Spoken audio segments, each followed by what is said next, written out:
বাংলাদেশের ঐতিহ্যবাহী জেলা নাটোর, এটা সদর থানার অন্তর্গত জাঠিয়ান দারুস সালাম হাফিজিয়া কওমি মাদ্রাসা। এখন আসলেন মহিলার 10 জনে তুলে এক ব্যাগে দিতে 50 নম্বর ব্যাগে। ঠিক আছে, দিয়ে দেবেন। সম্মানিত মা বোনেরা, আপনাদেরকে ধন্যবাদ জানাচ্ছি। বিভিন্ন জায়গা থেকে কালেকশন করা টাকা সব আজকে দিয়ে দিয়েছে। তাফসীরুল কোরআন মাহফিলের স্বনামধন্য সভাপতি জনাব মোহাম্মদ মাহবুবুল আলম, উনি এই অত্র মাদ্রাসার দাতা সদস্য। এসেছে উনি, ওনার একটু দরকার ছিল। ঠিক আছে, আমি দেখবো ইনশাআল্লাহ। মাহফিলে এতক্ষণ পর্যন্ত যিনি কোরআনে কারীম থেকে, বিশ্বনবীর হাদিস থেকে কথা বলছিলেন, আপনাদের নাটোরের সন্তান। এই পাশেই তার নানা নানির এলাকা, মায়ের দেশ, ইসলামিক চিন্তাবিদ, মুফাসসিরে কোরআন, শ্রদ্ধাভাজন বড় ভাই জনাব মাওলানা রুহুল আমিন জিহাদি। জিহাদ চলছে তো ঠিক মতো ইনশাল্লাহ? হ্যাঁ, সব জায়গায় জিহাদ চলবে। হায়াতে তাজ্জেবান সিহাতে করলিয়া কামনা করছি, আল্লাহ যেন তাকে দান করেন, বলেন আমিন। তার মায়ের দেশ তো। নানা নানি বেঁচে আছে ভাইয়ের? নাই। কবরে আল্লাহ জান্নাতুল ফেরদাউস তৈরি করে দেন। এখানে প্রধান অতিথি সাবেক এমপি, সাবেক মন্ত্রী জনাব অ্যাডভোকেট রুহুল কুদ্দুস তালুকদার দুলু দামাত বারকাতুহুমুল আলিয়া। বিশেষ অতিথি অনেক মানুষের নাম দিয়েছেন আপনারা, বিশেষ করে জনাব মোহাম্মদ রহিম নওয়াজ, জনাব আসাদুজ্জামান আসাদ, জনাব জিলুর রহমান খান, মোস্তাফিজুর রহমান, সাইফুল ইসলাম, মাহতাব আলী সহ মঞ্চে বসা মোজাম্মেল হক, অন্যান্য ওলামায়ে কেরাম, সামনে বসা মুসলমান ভাইরা, পর্দার আড়ালের সম্মানিতা মা এবং বোনেরা, প্রশাসনের ভাইরা, প্রাণ প্রিয় নাটোরবাসী, আল্লাহর দরবারে শুকরিয়া জানাচ্ছি যিনি আমাদেরকে এখনো শান্ত রেখেছে। বাংলাদেশ সহ বিশ্বে এখন বিভিন্ন জায়গায় মুসলমানকে অশান্ত করার জন্য বিভিন্ন জাতি গোষ্ঠী চেষ্টায় আছে। তার ভেতরে অন্যতম এই ভারতের উগ্রপন্থী কিছু হিন্দুরা। এরা যে আরম্ভ করছে আপনারা দেখতে পাচ্ছেন। 1157 সাল থেকে শুরু করে এই আজকের দিন পর্যন্ত ভারতে প্রায়, আমি যতগুলো তালিকা পেয়েছি, যারা শাসন করেছে 5 বছর, 7 বছর, 10 বছর এভাবে যারা শাসন করেছে, তার ভেতরে 710 বছর একাধারে মুসলমানেরা শাসন করেছিল। এতদিনের ভেতরে কোনো হিন্দু মুসলমানের টার্গেট ছিল না। কি এর আগেও যারা ছিল তাদের দ্বারাও মুসলমানেরা টার্গেট ছিল না। কিন্তু এখন যিনি আছে, পৃথিবীর নিকৃষ্ট মানুষ 6 জন, তার ভেতরে এই নরেন্দ্র মোদী একজন।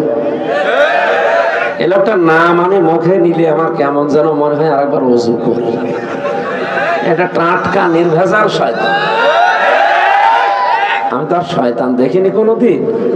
যদি দেখতাম আমার মনে হয় এরকমই হতো। এই যে এত শয়তানি কত, শয়তানকেও ছাড়িয়ে চলে গেছে। আর মানুষ এত নিকৃষ্ট হয় কি করে?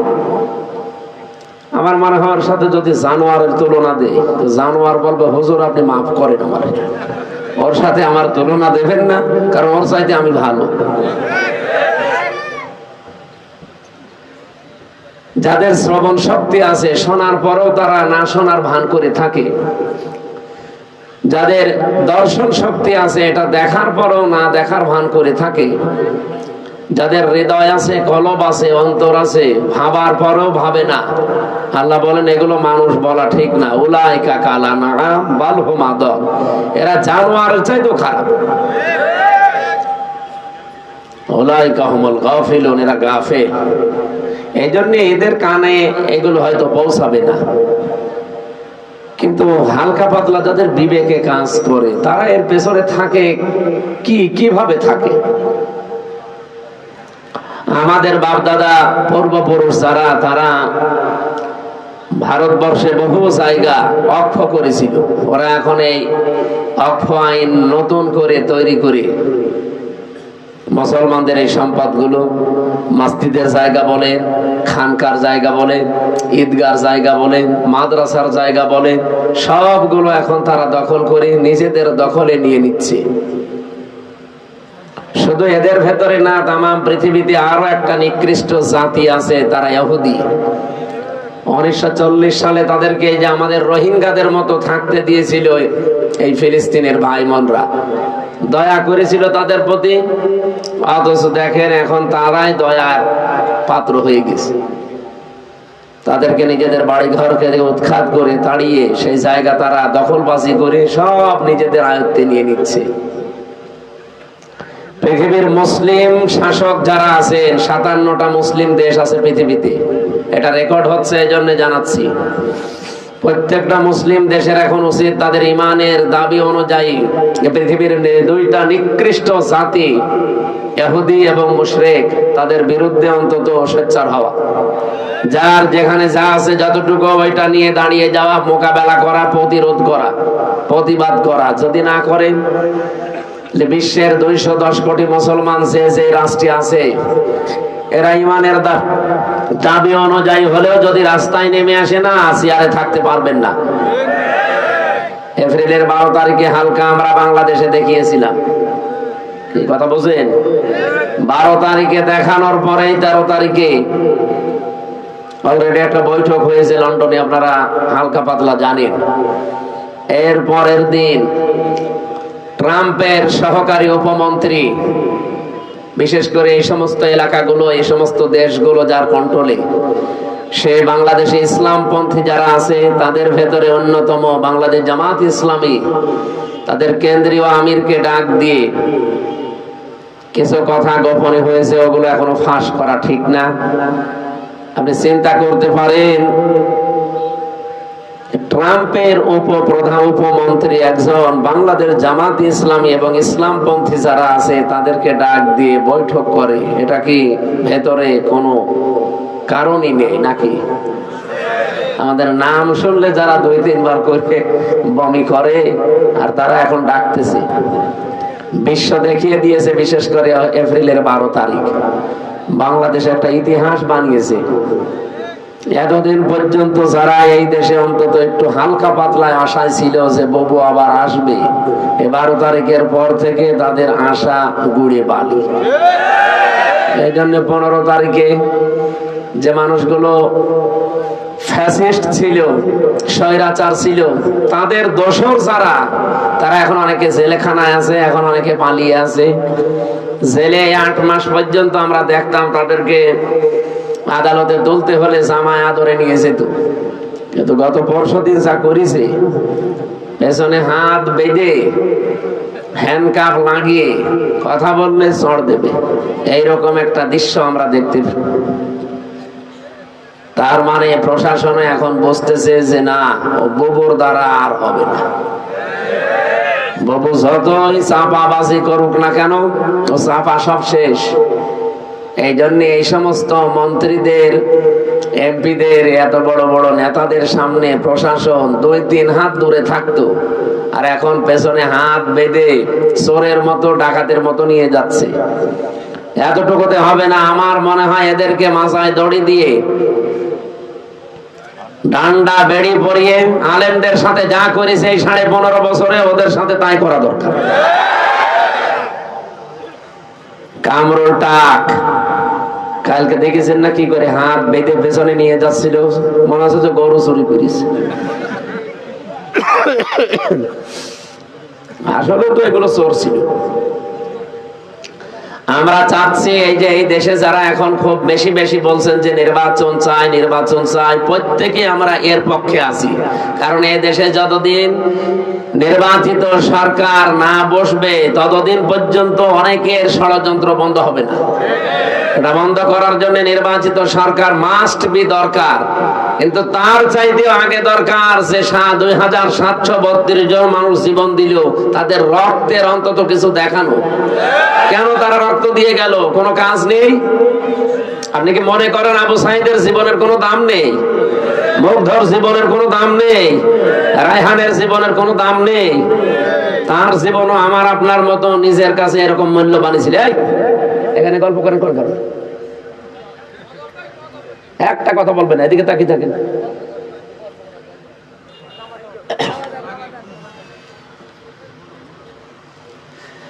তারাও মূল্যবান ছিল, তাদের জীবনও তাদের কাছে আমাদের মতোই মূল্যবান ছিল।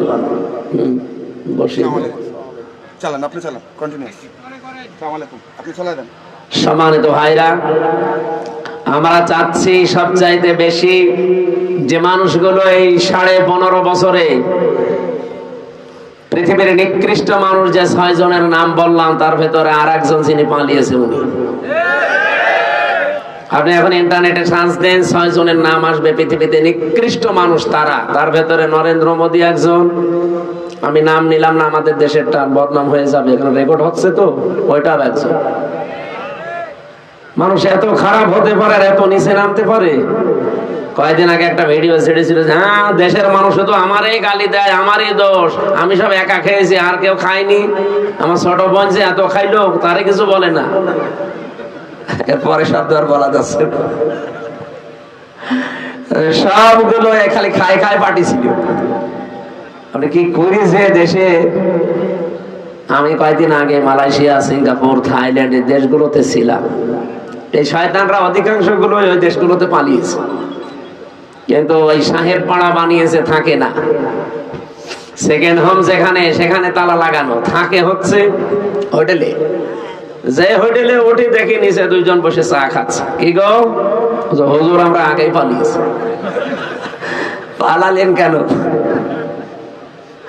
এমন কাজ কেন করা লাগবে যে অন্তত চেয়ার শেষ হলেই পালানো লাগে? আর আপনি পালিয়ে হোটেলে কয়দিন থাকবেন? আপনার না 620টা বাড়ি, একটা বাড়িতেও তো থাকতে পারেন না। আপনার মাথা খারাপ হয়ে যাওয়ার কথা না যে একটা লোক 620টা বাড়ি, ও এক একটা বাড়িতে যদি 1 বছর করেও থাকে।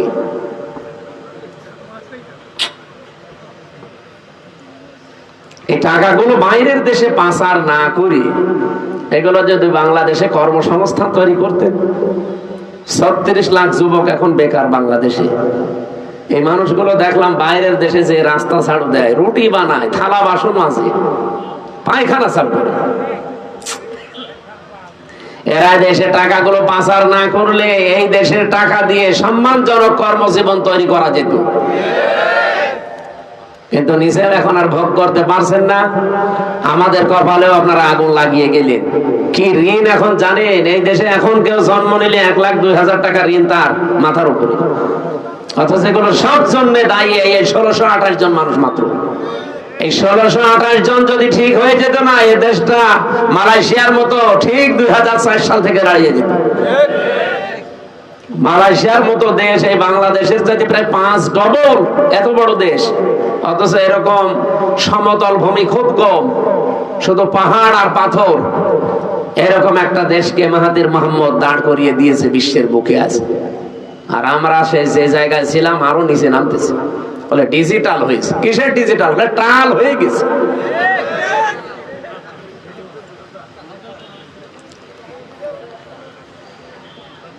আমরা চাই নির্বাচন কালকেই দিয়ে দেন, কিন্তু 1628 জনের একজনও চেয়ারে থাকা যাবে না। যারা জালেম ছিল, জালেমের দোসর ছিল, সবগুলো তাড়াতাড়ি নামিয়ে দেন, নতুন মানুষ ওখানে বসান। এই 15.5 বছরে যারা বৈষম্যের শিকার ছিল, এই মানুষগুলোকে নিয়ে সেখানে বসান। কালকে নির্বাচন দিয়ে দেন, কালকে সুষ্ঠু হবে। 1628 জন কারা? যারা এই 15.5 বছরে এই কাজ কারবার করেছিল। এই শুধু নাটোরের জেলার ডিসি গেছে কুষ্টিয়ায়, কুষ্টিয়ারটা এসেছে কুড়িগ্রাম, কুড়িগ্রামেরটা চট্টগ্রাম, এই পাল্টিয়েছে। এখনো পর্যন্ত জালেমদের যতগুলো বিচারপতি, জজ, সব তারাই আছে প্রায়। এগুলোকে আপনি মনে করেন যেগুলো মানুষ ছিল, এই কালকে একটা বিচারপতির ভিডিও দেখছিলাম, ও এখনো পর্যন্ত হাসিনার গুণগান গায়। ওর নাম হচ্ছে শেখ আহমেদ জমাদার। আমার মনে হয় ওরা যদি কুকুরও দেখে, কুকুরও ঘৃণা করবে। পৃথিবীতে স্বৈরাচার যারা হয়ে যায় তাদের কয়েকটা ক্ষতি সামনের সম্ভাবনা দেখা দেয়। তার এক নম্বরে পৃথিবীর প্রত্যেকটা সৃষ্টির ভেতরে আল্লাহ একটা ঘৃণা তৈরি করে দেয় তার প্রতি। আপনি তাম দুনিয়া এখন খোঁজ নিয়ে দেখেন, দুনিয়াতে যারা এখনো স্বৈরাচার আছে তাদের প্রতি শুধু আমরা না, পৃথিবীর যত সৃষ্টি আছে সবার ভেতরে ঘৃণা তৈরি করে দিয়েছে কে বলেন? দুই নম্বরে ওরা যখন মারা যাবে দুনিয়া থেকে, ওদের জীবনের কোনো ভালো কাজ আল্লাহ কবুল করেনি, আর সর্বশেষ সে যদি ভালো হতেও চায় আল্লাহ সেই লাইন বন্ধ করে দেয়। আপনি ফেরাউনের দিকে তাকানো, কিন্তু শেষ কথা এটা বলেছিল, আন্নাহু লা ইলাহা ইল্লাল্লাযী আমানাত বিহি বানু ইসরাঈল ওয়া আনা মিনাল মুসলিমিন। আমি ঈমান আনলাম ওই আল্লাহর উপরে যার উপরে বানি ইসরাঈলরা ঈমান এনেছে, আমি তো মুসলমান। এরপরও ফেরেশতারা আমারে পানির ভেতরে চোবাই কেন? যতটুকু পারি আমরা চেষ্টা চালাচ্ছি। কথা বন্ধ করে একটি ভালো দিকে। সম্মানিত ভাইরা, আমরা কথা তুলছিলাম কি, পৃথিবীর ময়দানে আল্লাহ রাব্বুল আলামিন যত স্বৈরাচারের জীবনী আমি পড়েছি, এই মানুষগুলোর বড় ক্ষতি হচ্ছে ঘৃণা তৈরি করে দেয় সৃষ্টি জগতের ভেতরে তার প্রতি। দুই নম্বরে ওর শেষ ঠিকানা, যেটা জীবনের শেষ দিন পর্যন্ত যখন ভালো হওয়ারও চেষ্টা করে, ওকে আল্লাহ আর ভালো করার রাস্তা রাখে না। এই লোকটা সর্বশেষ বলেছিল যে আমি ঈমান আনলাম, এরপরও ফেরেশতারা আমার এভাবে পানিতে চোবায়। আল্লাহ রাব্বুল আলামিন ডাক দিয়ে বলেন, আল আন, এখন, আকাদ আসাইতা ক্বাবলু ওয়া কুনতা মিনাল মুফসিদিন, এর আগে তুমি বড় সন্ত্রাসী ছিলে, স্বৈরাচার ছিলে, ফ্যাসাদকারী ছিলে। জমিনে তোমার জন্য আমার বান্দা বান্দিরা আতঙ্কে ছিল। এখান থেকে আমি তাফসিরে ফি জিলালিল কোরআন পড়েছি, পৃথিবীতে কোনো মানুষের কারণে যদি আল্লাহর সৃষ্টি জগৎ আতঙ্কিত হয়ে যায়, ওই লোকটাকে আল্লাহ সবচাইতে বেশি ঘৃণা করে। এটা 15.5 বছর এটা বেশি ছিল। এমন এমন মানুষ আমরা দেখেছি যাদের জন্য মানুষেরা আতঙ্কগ্রস্ত ছিল। কি, আমি তো নাটোরের খবর খুব বেশি জানি না, কিন্তু শিমুল সাহেবের জানি। ওনার নাম শুনলে মানুষ আতঙ্কিত হয়ে যেত।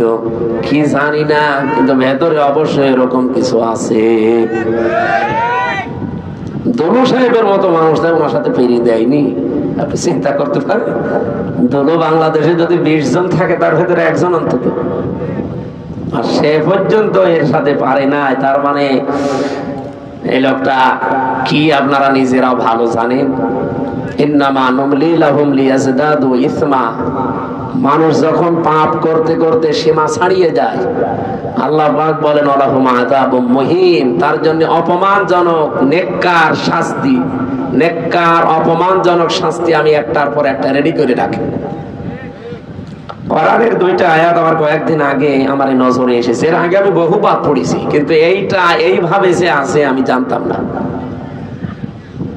বাংলাদেশ সহ বিশ্বের যতগুলো দেশে আমারে নিয়ে গেছে, আমি যেহেতু একটা বড় গ্রুপে ছিলাম, আকিস গ্রুপে, এনাদের মাধ্যমে বিশ্বের বহু দেশে আল্লামা সাঈদের মতো আল্লাহ রাব্বুল আলামিন ওনাদের ওসিলায় কোরআনের দাওয়াত নিয়ে যতগুলো দেশে গেছি, যতগুলো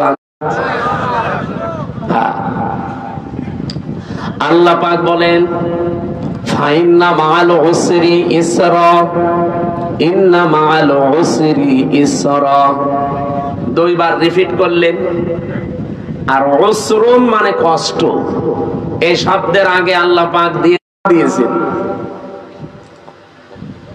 তাফসীরে মুফাসসিরিন ইকরাম 42টার উপরে আমি বসে বসে মিলিয়েছিলাম যে দেখি কোনটার কি বক্তব্য আয়াতের ব্যাপারে। আমার আশ্চর্য লেগেছে, ফি জিলালিল কোরআন মুফাসসির বোঝাতে চেয়েছেন পৃথিবীতে কোনো মানুষ যদি একটা কষ্ট সহ্য করে 3টা কারণে, এদিকে তাকান, হচ্ছে না, আপনি যদি দুনিয়ায় কষ্ট পেয়ে থাকেন, ওই কষ্টের সাথে 70টা সুখ আল্লাহ জড়িয়ে রাখে। এ পর্যন্ত আপনারা কিছুই বোঝেননি, আন্দাজে সুবহানাল্লাহ বলেছেন। এবার আমি ব্যাখ্যায় দেখছি, টিকায় পড়েছিলাম, একটা কষ্ট যদি কেউ সহ্য করতে পারে দুনিয়ার এই ময়দানে, কারণ কয়টা বললাম? বলেন বলেন। 3 কারণের বাইরে যদি কষ্ট পান, তার জন্য আপনার জন্য 70টা সুখ আল্লাহ রেডি করবে না? নেই। হাসিনাও কিন্তু কষ্ট পেয়েছিল, কিন্তু এই 3 2 নম্বরে রাসূলুল্লাহর জন্য, 3 নম্বরে মানবতার জন্য। কষ্ট কয়টা? 3টা বলেন কেন? একটা। কারণ কয়টা?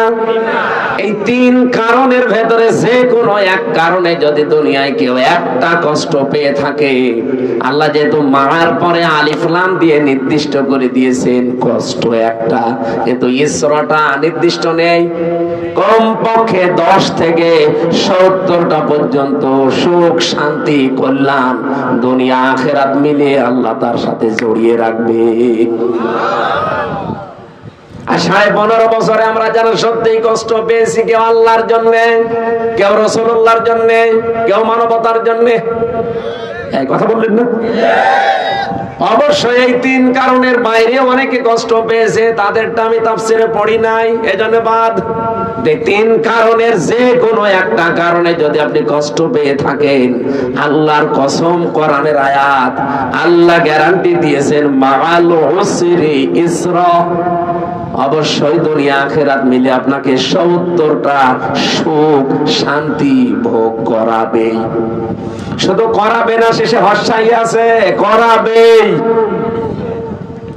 এবার যেহেতু আয়াতটা রিপিট করেছেন আল্লাহ, সিস্টেম অপর পৃষ্ঠায় দেখুন, আল্লাহ পাক বলেন দুনিয়াতে কেউ যদি একটা সুখ পায়, আর ওই সুখটা যদি অবৈধ হয়, আবার বলছি, আপনি যদি একটা সুখ ভোগ করেন দুনিয়ায়, আর সুখটা যদি হয় অবৈধ, একটা সুখের কারণে কমপক্ষে 70টা দুঃখ, যন্ত্রণা, কষ্ট, অকল্যাণ আপনার সাথে আল্লাহ জড়িয়ে রাখবে। এবার আমি একটা একটা করে উদাহরণ বলছি। পৃথিবীতে অনেকেই কিন্তু সুখ পেয়েছে, অবৈধ সুখ, যেমন এই যে পরকীয়া প্রেম করে সুখ পায় না, না এলাকায় সব নেই। যারা পরকীয়া প্রেমে লিপ্ত আছেন, আপনিও সুখ পেয়েছেন, শান্তি পেয়েছেন, কিন্তু এটা কি বৈধ না অবৈধ? বলেন বলেন। এরকম অবৈধ সুখ একটা যদি ভোগ করে থাকেন, আপনাকে আল্লাহ কষ্ট দেবে, দুঃখ দেবে কয়টা? 70টা। আর এবারে মিলান, এই 15.5 বছরে যারা ক্ষমতায় ছিল, বৈধ ভাবে না অবৈধ? তাহলে সুখ তারা পায়নি? বলেন বলেন। যত সুখ পেয়েছে সব বৈধ সুখ না অবৈধ? আপনি এবার হাসিনা থেকে শুরু করে যারা ছিল বলেন, এই 15.5 বছরে যদি অন্তত 50টা সুখ পেয়ে থাকে, আমি কি সুখের নামগুলো বলবো? আরে সুখের নাম বলার দরকার কি? আপনি তো সুখ পেয়েছেন। বাবা শাহজালাল সব হালাল করে নিয়েছিলেন। যেটা আপনার না, জোর করে সেটা আপনি দখল করে নিয়েছিলেন। নবীজির হাদিস আমি পড়েছিলাম প্রথমে, এটা হযরতে আবু যর থেকে বর্ণিত।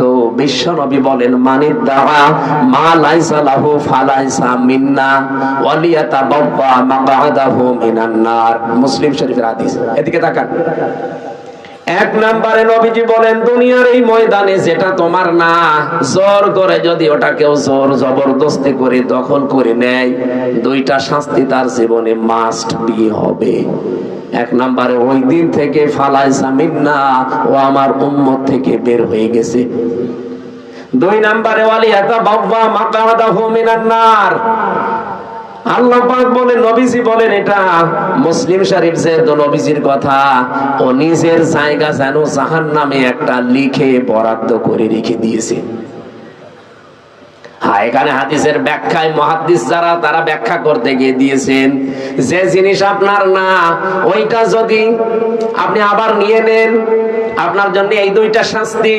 কিন্তু আপনার জিনিস যদি কেউ দখলে রাখে, ওইটা যদি আপনি ফেরত নেন, এটার জন্য আপনার ওই দুইটা শাস্তি নেই। বোঝেননি? আমি জানি না। আপনার যে জিনিস দখল করে নিয়েছে একজন, আপনি যদি এখন কিছু পেয়ে ওইটা আবার নিজের আয়ত্তে নিয়ে নেন, আপনার জন্য হাদিসে বর্ণিত ওই দুইটা শাস্তির একটাও হবে না। কিন্তু যে জিনিস আপনার না জোর করে যদি আপনি নিজের দখলে দুনিয়ায় নিয়ে নেন, আপনি ওই দিন থেকে নবীর উম্মতের বাইরে চলে গেছেন। আপনি নামাজ পড়তে পারেন, রোজা রাখতে পারেন, হজ করতে পারেন, কিন্তু নবীর উম্মত আপনি আর নেই।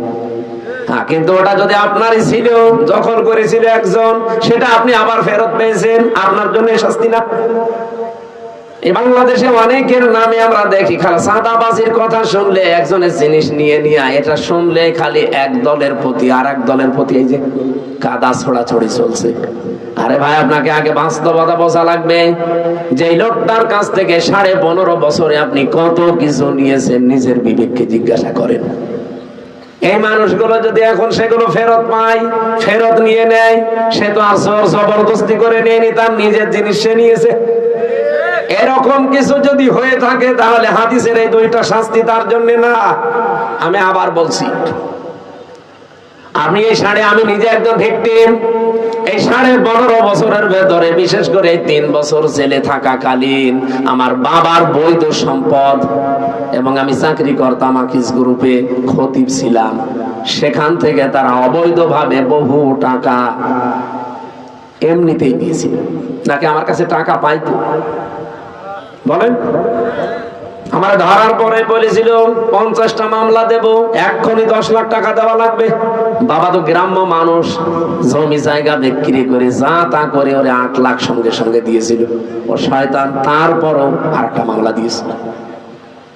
এভাবে খেপে খেপে বাবার কাছ থেকে প্রায় 32 লাখ টাকা নিয়েছে। আকিজ গ্রুপের কাছেও নিয়েছে প্রায় 30-32 লাখ। 3 বছরে বলেন তো, এত টাকা যারা নিল, ওই টাকার মালিক তো তারাই, আর ওগুলো বৈধ মালিক। এখন যদি ওই টাকাগুলো আমি ফেরত চাই, আমার অন্যায় হবে, কারণ জিনিস তো আমারই। আপনি তো জোর করে জবরদস্তি করে উল্টাপাল্টা মামলা দিয়ে টাকাগুলো নিলেন। এখন আপনার বিরুদ্ধে মামলা দিলে ওই টাকা যদি সরকার আমারে ফেরত দেয়, আমার দোষ কিসের? আমার জিনিস আমি ফেরত পেয়েছি। কয়েকদিন আগে যে সিরাজগঞ্জ গোল চত্বরে বসেছিলাম, তারেক জিয়া সাহেবের গ্রামে গিয়েছিলাম এক মাহফিলে, গাবতলী থানা না, ওই গ্রামে গিয়েছিলাম আগস্টের 5 তারিখের আগে। স্টেজ থেকে তাড়তে তাড়তে মাঠের ভেতরে ওসি সহ আমার প্রায় 1-1.5 কিলোমিটার দাঁড়িয়েছে। পা মা কেটে ওই দিন আমার গাড়িটা ড্রাইভারটা ধরে আটকে রেখে দিয়েছিল।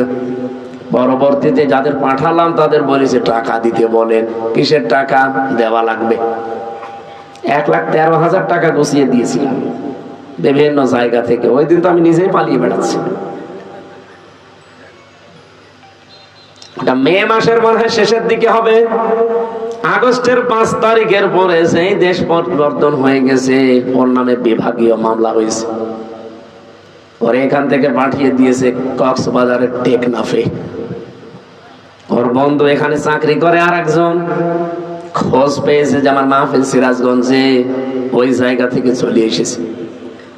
এসে আমি চা খাচ্ছিলাম, হঠাৎ করে এসে বলছো, হুজুর আসসালামু আলাইকুম, আমারে মাফ করে দেন। কে আপনি? বলছে আমি সেই ওসি আজাদ। আরে ভাই, আপনারে খুঁজছে, এদিকে আসেন। আপনারে খুঁজতেছি। আরে যে বেকার আমার গাড়িটা আটক করে নিয়ে এতগুলো টাকা নিলেন, আর আমার যে তাড়া দিয়েছিলেন, আমার বিভাগীয় মামলা হয়েছে, আমার চাকরি মনে হয় থাকবে না। আমারে দিয়েছে সেই বান্ধব কি কক্সবাজারের টেকনাফে। আমি অনেক কষ্ট করে এসেছি আমার এই বন্ধুর মাধ্যমে খোঁজ নিয়ে, আপনি আমার মাফ করে দিয়েন। কোন অনুষ্ঠানে যেন অন্তত আমার নামে কিছু বললেন না। আমি কিছু বলবো না, আগে টাকা ফেরত দেন। আচ্ছা, টাকা নেই, টাকা নেই তো কিসের মাফ? 7 দিন সময় দিলাম, টাকা ফেরত দেওয়া লাগবে। আপনাদের নাটোরের সন্তান একজন ছিল আব্দুল বাড়ি রশিদি, এই যে সিংড়ায় বাড়ি, ওই ভাইয়ের গাড়ি আটকিয়েছিল। শেষ পর্যন্ত এখানে ডিস্টার্ব করা যাবে না, থাক এখানে দাঁড়িয়ে থাক ভাই, আপনি যান, আপনি এখানে এসে বসেন তো ভাই।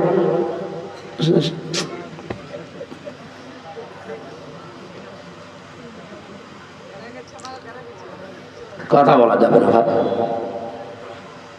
ওনারে যেই বলেছে ভাই 7 দিন সময় দিলাম, টাকা ফেরত দেওয়া লাগবে, নয়তো কিন্তু আমি এখন যে ডিএমপি কমিশনার আছে সাজ্জাদ হোসেন, আমি কিন্তু জায়গা মতো বলবো, আত্মীয় আমার, হুজুর টাকা দিয়ে দেবো।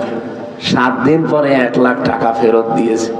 বাংলাদেশের মনে হয় এটাই প্রথম ইতিহাস যে পুলিশ টাকা ফেরত দেয়। আমি তো এর আগে পুলিশ টাকা ফেরত দেয় শুনিও নি, দেখিও নি, তা আমি অলরেডি পেয়েছি। আর 13,000 হুজুর এটা মাফ করাই লাগবে, যা তোর মিষ্টি খেতে দিলাম। হয়তো পুলিশ দাঁড়িয়ে আছে। পুলিশ কারো কাছ থেকে টাকা নিলে ফেরত দেয়, এটা প্রথম ইতিহাস। এখন ওই টাকা যে ফেরত দিল, আমি কি জোর করে নিয়েছি নাকি আমার টাকা আমি নিয়েছি বলেন? এইরকম করে যারা এই 15.5 বছরে বহু টাকা বিভিন্ন জায়গায় দখল করে নিয়েছিলেন, ওই টাকা এখন আমাদের ফেরত দেন। আমি আশা করছেন কি বোঝাতে চাই আপনি বুঝেছেন। সুতরাং যারা এতদিন মাল কামিয়েছেন, বাংলায় বললাম, এ টাকাগুলো যার কাছ থেকে নিয়েছেন তার ফেরত দিয়ে দিন, নাই তো সে আপনার কাছে যে নেবে তখন তার নামে আপনি বদনাম বের করবেন, উনি জোর জবরদস্তি করে, চাঁদাবাজি করে, চাঁদাবাজি করেছে, তার জিনিস ফেরত দিয়েছে। এরকম যত জায়গায় যার জিনিস ছিল সবগুলো ফেরত দেন। ইসলামী ব্যাংক যাদের, তারা ফেরত পেয়েছে। আরো কিছু আছে, আমরা চাই সবগুলো তার ফেরত দিয়ে দেন, নিজে দুনিয়া থেকে মুক্ত হন।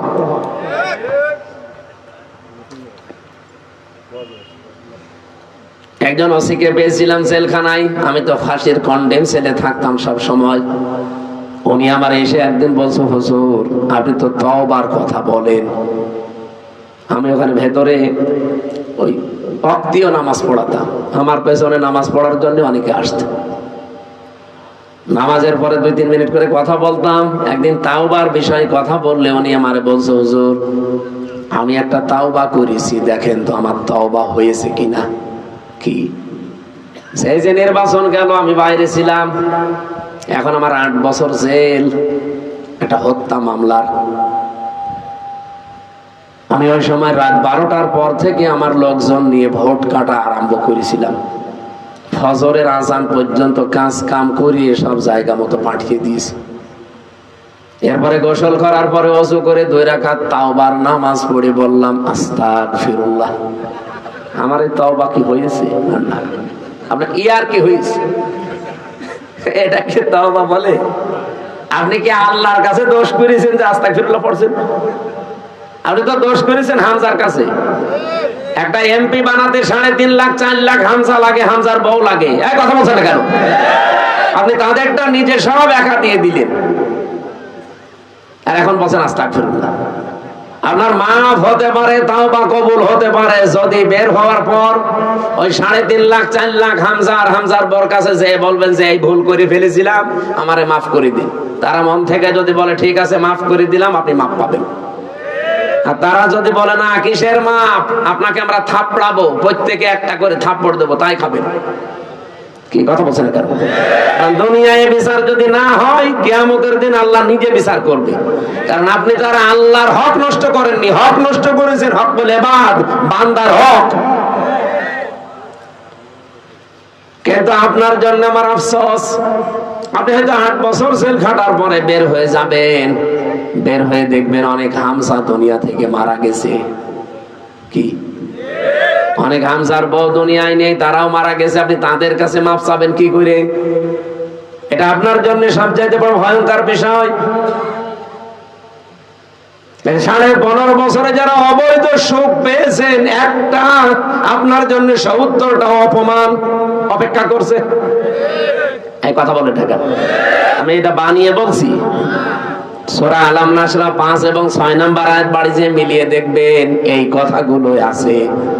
দুনিয়াতে যদি কেউ অবৈধ একটা সুখ ভোগ করে থাকেন, মাস্ট বি তার জীবনে কমপক্ষে 70টা অকল্যাণ, দুঃখ, কষ্ট আমার আল্লাহ এর সাথে সাথে রেডি করে রেখেছেন।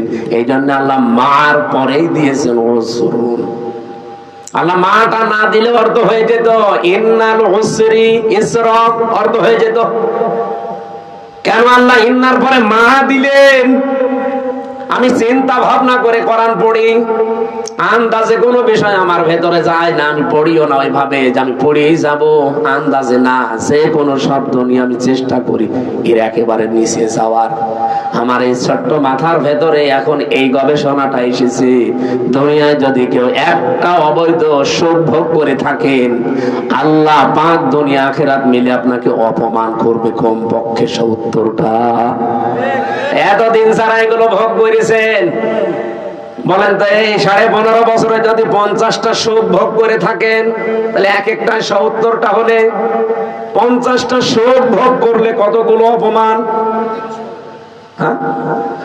350, 3,500, 3,500 দুঃখ, কষ্ট, অপমান, অকল্যাণ আপনার দুনিয়াতে আখিরাতে মিলে আল্লাহ দান করবে। তারপরে চট করে ঢুকে পড়বেন, অবশ্যই এখনই চট করে চলে আসবে। আরে ভাই, এতগুলো দুঃখ আপনি কে নেবে? আপনার কি, আপনার তো বাবা নেই, বাবা কি ভোগ করবে? আপনার জীবনে ভোগ করা লাগবে। এক একটা সুখ ভোগ করার কারণে কি সুখে ছিলেন এবার নিজে মিলা। 15.5 বছরে যারা সুখ পেয়েছেন, একটা অবৈধ সুখের কারণে 70টা করে কষ্ট আপনার পেছনে লেগে আছে। এই জন্য মা আছে, যারা আরবি গ্রামার বোঝো জিজ্ঞাসা করেন। আমি আবার বলছি, দুনিয়াতে সত্যি যদি আমরা কেউ আল্লাহর জন্য কষ্ট পেয়ে থাকি, মানবতার জন্য কষ্ট পেয়ে থাকি, রাসূলুল্লাহর জন্য কষ্ট পেয়ে থাকি, একটা কষ্টের জন্য কমপক্ষে দুনিয়া আখিরাতে 70টা সুখ আল্লাহ রেডি করে রেখেছে। এই জন্য আমরা আশায় বুক বাঁধি, যত কষ্ট এই দেশের মানুষেরা আল্লাহর জন্য, রাসূলুল্লাহর জন্য, ইসলামের জন্য, মানবতার জন্য সহ্য করেছি, আগামীর এই দেশ আমার আল্লাহ অবশ্যই অবশ্যই কোরআনের হাতে দেবেন। কোরআনে কারীম দিয়ে যদি এই দেশটা চলে, এর ভেতরে 500 আয়াত আছে শরীয়তের বিধান, 6,666টি আয়াতের মাত্র এই 500 বিধান যদি দেশে রাষ্ট্রীয় ভাবে কায়েম হয়ে যায়, আপনি দেখবেন এই দেশটা একটা মিনি জান্নাত হয়ে গেছে। মরণের পরে জান্নাত পাওয়া যাবে সেটা তো অনেক পরে।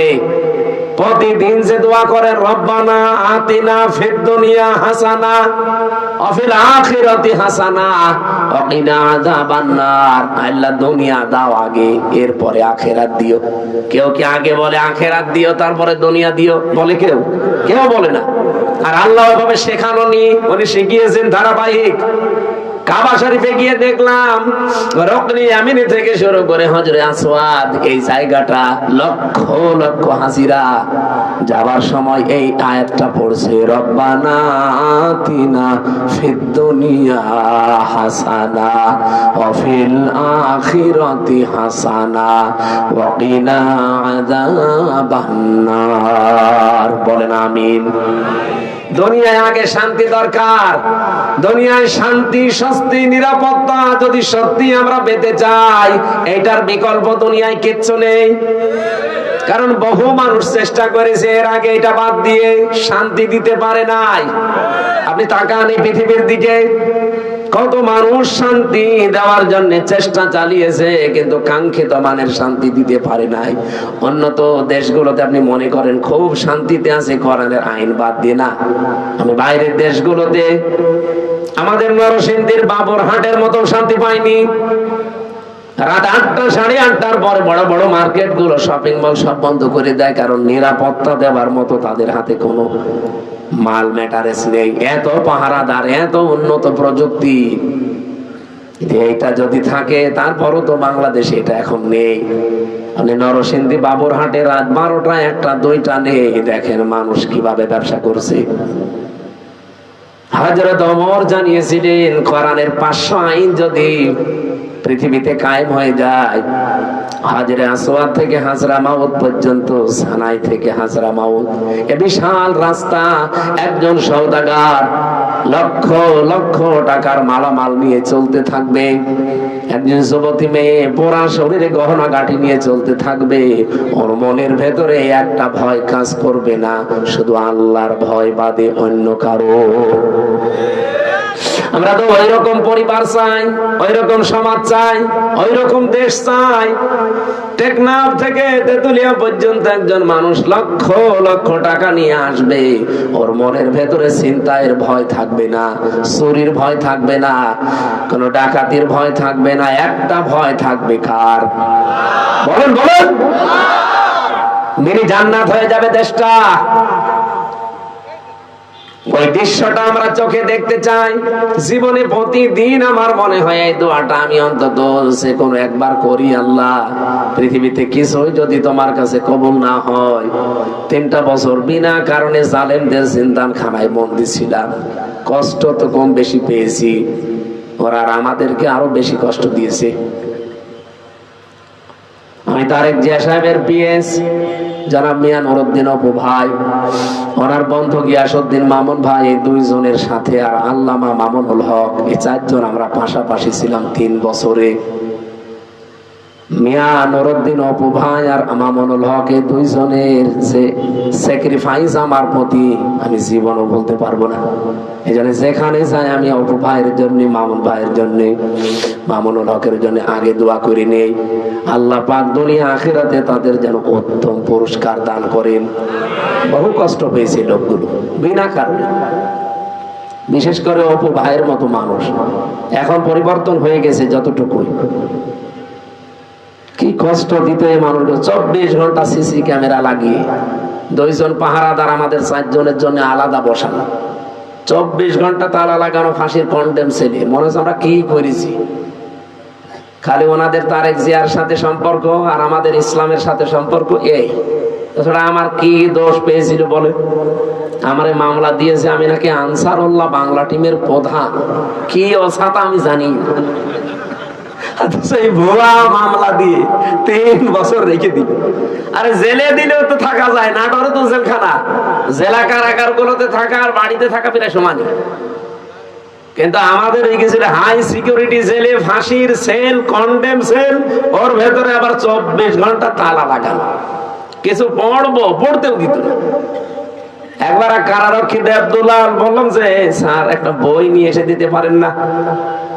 হুজুর আমার সুন্দর সুন্দর বই আছে, একটা নিয়ে দেব। এসে দেখি দিয়েছে বঙ্গবন্ধুর আত্মজীবনী। এটা পড়ি করবো কি না, অনেক জ্ঞান আছে এর ভেতরে। পড়েছিলাম, ওরাটা কি করবো, কোনো বই নেই তো, সারাদিন সারা রাত ওই বই। কয়েকদিন পরে থেকে আবার দায়িত্বে এসেছে, বললাম যে ওই বই শেষ হয়ে গেছে, আর একটা ভালো বই নিয়ে এসে দেন। এবার নিয়ে এসে বঙ্গবন্ধুর ছেলেবেলা। তা আপনি আর বই পান না? ওখানে বঙ্গবন্ধু কর্নারে শুধু এই বই আছে। পরের দিন আর একটা বই দিল, বঙ্গবন্ধুর চীন সফর। রাগ করে বললাম আপনি আর কোন বই নিয়ে আসবেন না, আপনি যদি পারেন, হিন্দু মানুষ তো আপনার কাছে তো বলে লাভ নেই, কোন মুসলমান কারারক্ষী অন্তত দায়িত্বে আসুক। আশরাফুল বলে একজন আসলো, ওর এখানে নাম লিখা মনে করলাম যাক, এরা আর কিছু না খান, হালকা পাতলা ইমান তো আছে। বললাম যে ভাই আপনি একটু তাফসীর নিয়ে এসে দেন তো। সারাদিন এই বসে থাকা, 24 ঘন্টা তালা লাগানো, আপনি তো একটু সূর্যের আলো নিতে দেন না। আল্লাহর ইশারা 2টা তাফসীর নিয়ে এসেছে দেখি, ফিজিলালিল কোরআন আর তাফহিমুল কোরআন। এই পৃথিবীতে 42টার উপরে তাফসীর আছে, সবচাইতে বেশি আমি ভালোবাসি এই 2টা তাফসীরকে, আর আল্লাহও মিলিয়ে দিয়েছে এই 2টায়। ওখান থেকে বসে বসে যতগুলো বিষয় আমি নোট করেছিলাম, ওরা তো লিখতে দেয়নি, ভালোভাবে চুরি করে করে যা করেছিলাম ওইটা আজকের তেলাওয়াত কৃত আয়াতের ভেতরে হালকা আছে। আমরা এবার কোরআন থেকে আরম্ভ করি নাকি নাকি কষ্ট হয়ে যাচ্ছে, একটু বেশি সময় হয়ে গেল। জবান খুলে সূরা মুলকের 2 নাম্বার আয়াত, মাত্র একটা আয়াত পড়েছি। এ মাথার ভেতরে আয়াত নিয়ে যত কথা সাজানো আছে, সারা জীবন যদি বলা যায় তাও শেষ হবে না, এত কথা আছে আয়াত। আমরা তাফসীর আকারে পড়বো এবং তাফসীর আকারে বলবো ইনশাআল্লাহ। জবান খুলে কোরআনের সোনালী আয়াত পড়েন। আউযু বিল্লাহি মিনাশ শাইতানির রাজিম। বিসমিল্লাহির রহমানির রহিম।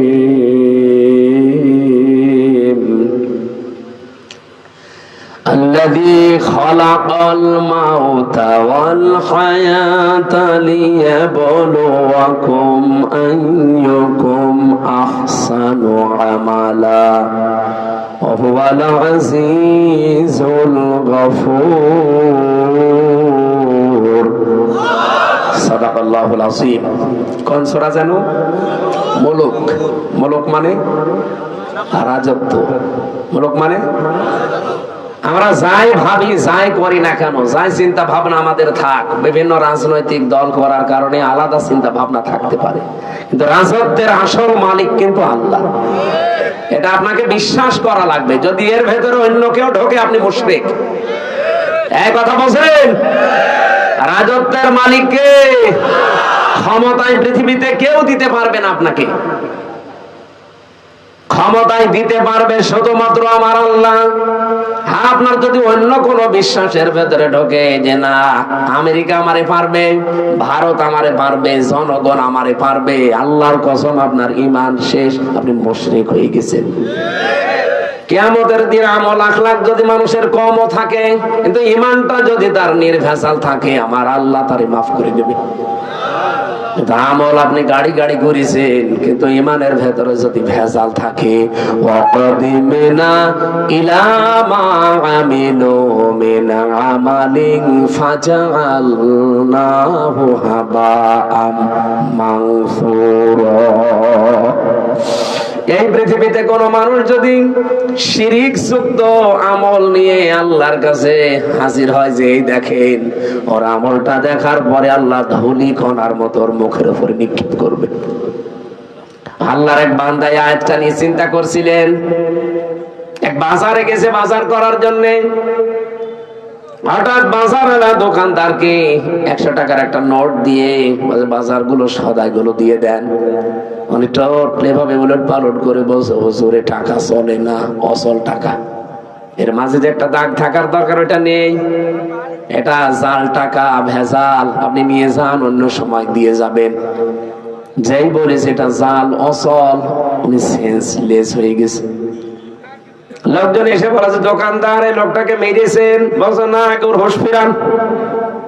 পানি দিয়ে বাতাস দিয়ে যখন হুঁশ ফিরিয়ে এসেছে, পরে জিজ্ঞাসা করছে, ভাই আপনি অজ্ঞান হয়ে গেলেন কেন? লোকটা বলছে, দেখেন ওকে আমাকে কিচ্ছু বলে নাই, মারিও নাই, বকাবকিও করে নাই, শুধু টাকা দিয়েছিলাম। টাকাটা উলট পালট করে বলছে এটা জাল টাকা, অচল, চলে না। আমার জীবনে একটা ধাক্কা লেগেছে যে আমারও তো একটা টাকার নোট আছে, তার নাম হায়াত। তার নাম কি বলেন বলেন? আমার তেলাওয়াত কিন্তু আয়াতের দ্বিতীয় শব্দই কিন্তু এইটা, আল্লাযী খালাকাল মাউতা ওয়াল হায়াতা। আল্লাহ বলেন আমি তোমাদের মউত আর হায়াত বানিয়েছি। লোকটা ডাক দিয়ে বলছে আমার একটা হায়াত আছে, একটা নোট আছে টাকার, তার নাম এই 50, 60, 70 বছরের হায়াতের জিন্দেগি।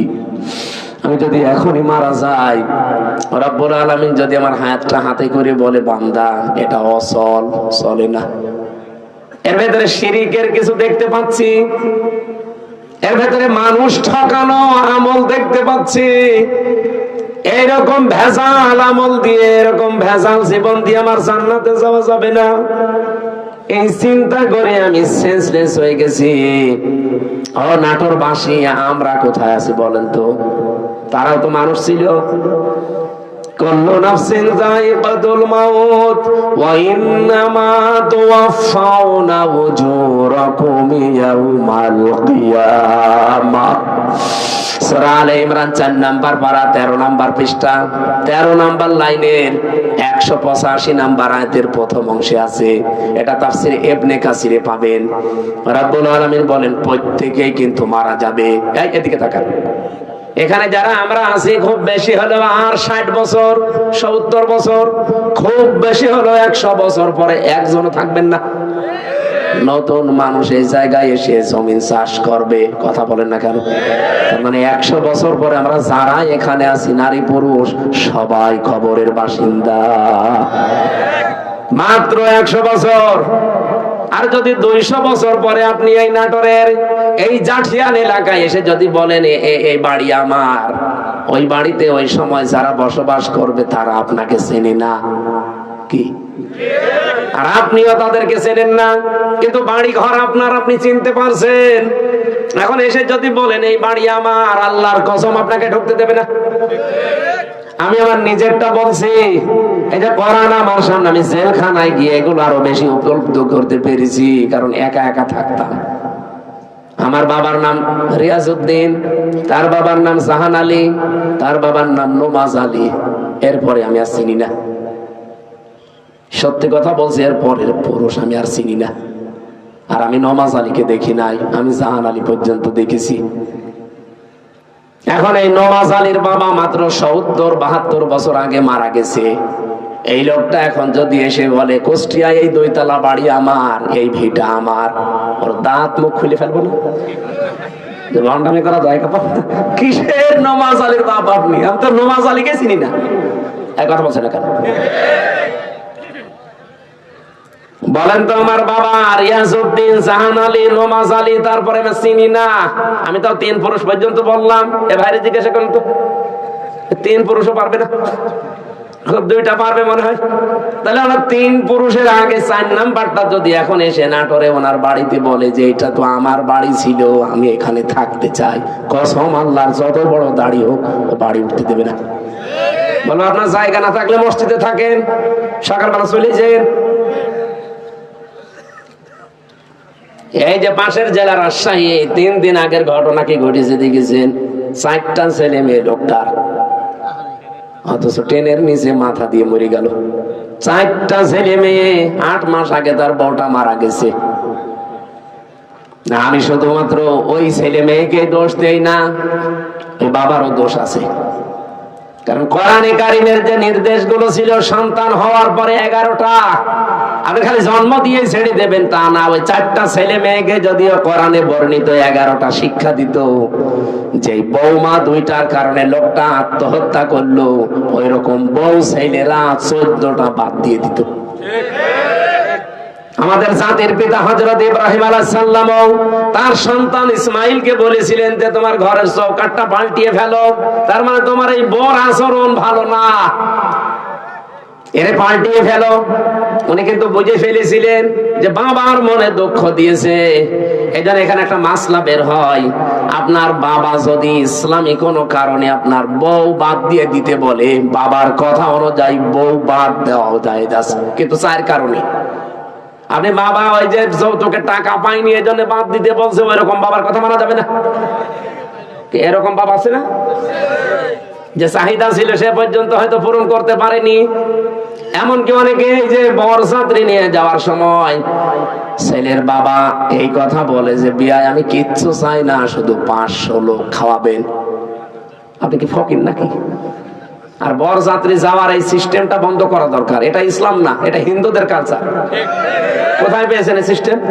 বরযাত্রী ইসলামে আছে, ইসলামে আছে অলিমা। অলিমা ছেলের বাড়ি হয় না মেয়ের বাড়ি হয়? আর যে বরযাত্রী কোন বাড়ি?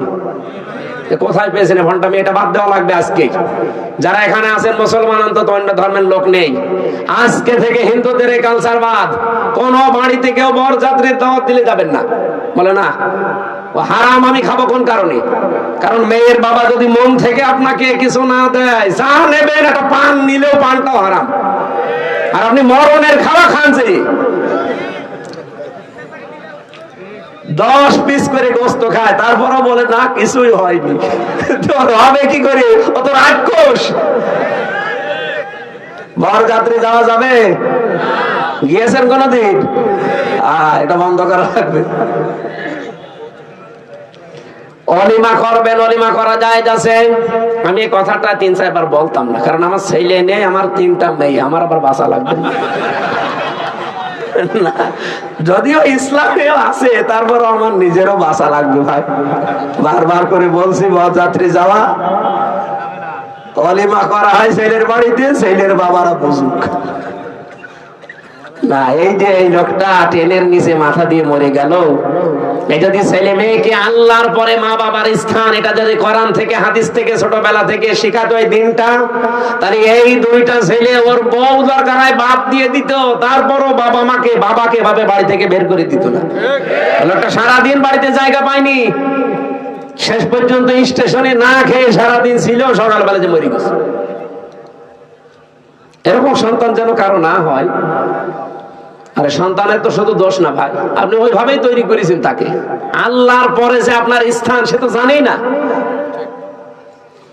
এখানে মাসলা হচ্ছে বাবার কথা যদি শরীয়ত সম্মত হয়, বাবা যদি বলে বউ রাখা যাবে না, এর ভেতরে আমি শরীয়তের এই জিনিসগুলো ভুল পাই, তাহলে বাদ দিয়ে দেওয়া লাগবে। কিন্তু মায়ের কথা শুনে বউ তালাক দেওয়া জায়েজ নেই। এই মাসলাটা মনে রাখবেন। বাবার সম্মান কিন্তু মায়ের চাইতে খুব বেশি না, 3 গুণ বেশি মায়ের মর্যাদা। কয় গুণ? কিন্তু মায়ের কথা শুনে কেউ বউ তালাক দেওয়া জায়েজ নেই, কারণ শাশুড়ির সাথে আর বৌমার সাথে সম্পর্ক মেয়ে আর মায়ের মতো জীবনও হয়নি, হবেও না। যেখানে হয় সেটা একেবারে সোনায় সোহাগা। শাশুড়ি যারা এসেছেন, বৌমা যদি আপনার ছেলেকে ভালোবাসে বেশি, তার সাথে অন্তত অন্তরঙ্গ থাকে বেশি, অনেক শাশুড়ি বলে আমার বৌমা আমার ছেলেরে দখল করে ফেলেছে। আরে আপনার তো নামাজের সেজদায় পড়ে শুকরিয়া আদায় করা দরকার যে আপনার ছেলে অন্তত শুধু বউ নিয়ে ব্যস্ত থাকে, অন্য জায়গায় লাইন করে না। ছেলের সুখের জন্য একটু ছাড় দেওয়া যায় না? এখানে যারা শাশুড়ি বসে আছেন, অবশ্যই আপনাকে ছাড় দেওয়া লাগবে, কারণ আপনার ছেলের সুখের জন্য 10 মাস 10 দিন আপনি কষ্ট করেছিলেন, 22 থেকে 25 বছর একাধারে কষ্ট করলেন। এখন আরেকজনের হাতে অন্তত সে আছে, তার সুখের জন্য একটু স্যাক্রিফাইস করা লাগবে আপনাকে। এরকম শাশুড়ি আমরা চাই। এরকম মা আমাদের দরকার নেই। এই মার এদিকে মন পাওয়া যায় না, ওদিকে বউর মন পাওয়া যায় না, শেষে আমরা রোগী হয়ে যাই। এরকম পরিবার দেশে নেই, বলেন নেই না? সম্মানিতা শাশুড়ি যারা আছেন, আপনাদের আমি হাতে পায়ে ধরে বলছি, আপনার বৌমার সাথে আপনি মেয়ের মতো ব্যবহার করেন। পরিবারে হানকা শান্তি আনতে হলে এটা আপনার লাগবে। খালি খাই নাই এ করে এই যে অশান্তি তৈরি করে রাখেন ছোটখাটো জিনিস নিয়ে। হয়তো বৌমার জন্য 1000 টাকার দিয়ে একটা শাড়ি কিনেছে, মায়ের জন্য 800 টাকা দিয়ে, 200 টাকা কম বেশি, এই ঝগড়া চলছে। আমি কি বেশি বলে ফেললাম? এরকম পরিবার দেশে নেই? আপনি মনটা উদার করতে পারেন না যে আমি তো সারা জীবন অন্তত ভোগ করেছি, এখন যুবতী মেয়ে ওরা করুক। আর আপনার বাইরের মানুষ তো আপনার ছেলের অন্তরঙ্গ, একটু শান্তিতে থাকলে আপনার ছেলেও শান্তিতে থাকবে।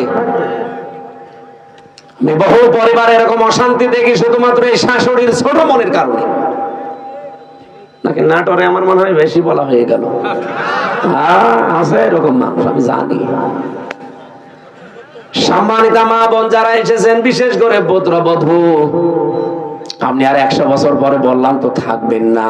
আল্লাহর কসম, দুনিয়া যেহেতু থাকার জায়গা না, শাশুড়িকে নিজের মায়ের মতো ভাবতে শুরু করেন আজকে থেকে। তো মুরব্বী মানুষের কিছু উল্টা পাল্টা হতেও পারে, নিজের মা বাবা ভুল করলে তো মাফ করে দেন। আর অন্যের মা এখন মনে করছেন শাশুড়ি তো আমার মা না, কিছু হলে স্বামীর কানে তুলে দেন, তার মনটাও তো খারাপ হয়ে যায়। আর আমি নিজে একজন স্বামী, যত স্বামী এখানে বসে আছে প্রত্যেক স্বামীর পক্ষ নিয়ে বলতে পারি, আপনি যদি সত্যি আমার মন চান, আমার মাকে বাবাকে নিজের মা বাবার মতো আপনাকে মনে করা লাগবে। নয়তো জীবনও আপনি আমার মন পাবেন না।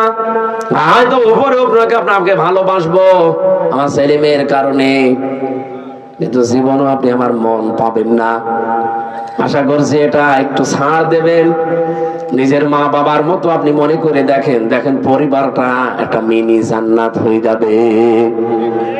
বিশ্বনবী জানিয়েছেন, পরিবার যখন কোন স্ত্রী লোক মারা যায় অবস্থায় যে তার স্বামী তাকে দেখে বলে যে না, আমার বউ কিন্তু সত্যি আমার মন মতো ছিল। নবীজি বলেন, এই স্বামী স্ত্রীর লাশ দেখে যদি গ্যারান্টি দিতে পারে ওই স্ত্রী জান্নাতি। নামাজ পড়ে নাই, রোজা রাখে নাই, পর্দা করে নাই, কথাগুলো এখানে নেই। খাদিজাতুল কুবরার পুরা জীবনী পড়লাম, জীবনে 1 ওয়াক্ত নামাজ পড়েননি, একটা রোজা রাখেননি, জীবনে একদিনের জন্য পর্দায় থাকেননি, জীবনে একটা হজও করেননি, একটা টাকা যাকাতও দেননি। কিন্তু তাকে আমার আল্লাহ নিজে সালাম পাঠিয়েছেন। এই একজন মাত্র মহিলা পৃথিবীতে যাকে আল্লাহ নিজে সালাম দিয়েছেন, আর নিজে জান্নাতে ঘর বানিয়ে তার জন্য সুসংবাদ পাঠিয়েছেন এই একটা মাত্র মহিলা। অথচ জীবনে কোনোদিন নামাজে এক ওয়াক্ত পড়েননি, একটা রোজা রাখেননি, জীবনে একদিনের জন্য পর্দায় ছিলেন না। কারণ কি? কারণ এগুলো সব নাজিল হয়েছিল তার ইন্তেকালের পরে। কথা বোঝেন? এই বিধানগুলো সব নাজিল হয়েছিল তার ইন্তেকালের পরে, এজন্য উনি করতে পারেননি। কিন্তু আল্লাহ তাকে সালাম দিয়েছেন এবং ঘর জান্নাতে বানিয়ে আলাদা তার জন্য পাঠিয়েছেন। এমন একটা ঘর খাদিজার জন্য আল্লাহ বানিয়ে রাখলেন যে ঘরের ভেতরে কোনো নয়েজ নেই, কোনো আওয়াজ নেই, গোলমাল মুক্ত। তার জীবনী পড়তে গিয়ে আমি ব্যাখ্যায় পেয়েছি এটা একটাই মাত্র কারণ। কি? একটাই মাত্র কারণ, হযরতে খাদিজাকে আল্লাহ জান্নাত দেওয়া, সালাম দেওয়া, যে জীবনে কোনোদিন তিনি স্বামীর মনে একদিনের জন্য দুঃখ দেয়নি। স্বামী যখন বাইরে থেকে আসতো ঘরটা নয়েজ মুক্ত রাখতেন, আওয়াজ মুক্ত রাখতেন, একটা নির্মল শান্ত পরিবেশ তৈরি করে দিতেন ঘরটায়, মনে হচ্ছে বাইরে থেকে এসে জান্নাতে আছে। আল্লাহ এত খুশি হয়েছিলেন স্বামীর এই আচরণটায়, নিজে সালাম তো পাঠিয়েছেন, আবার জান্নাতে ওরকম একটা আলাদা ঘর বানিয়ে সুসংবাদ পর্যন্ত দিয়েছে। আমি নিজে স্বামী সহ যত স্বামী এখানে বসে আছি, আমি গ্যারান্টি দিয়ে বলতে পারি, একটা স্বামী এখন হাত তুলতে পারবেন যে জীবনে কোনো দিন একদিনের জন্য আমার স্ত্রী আমাকে একটা দুঃখ দেয়নি? হাত তোলেন তো। নেই।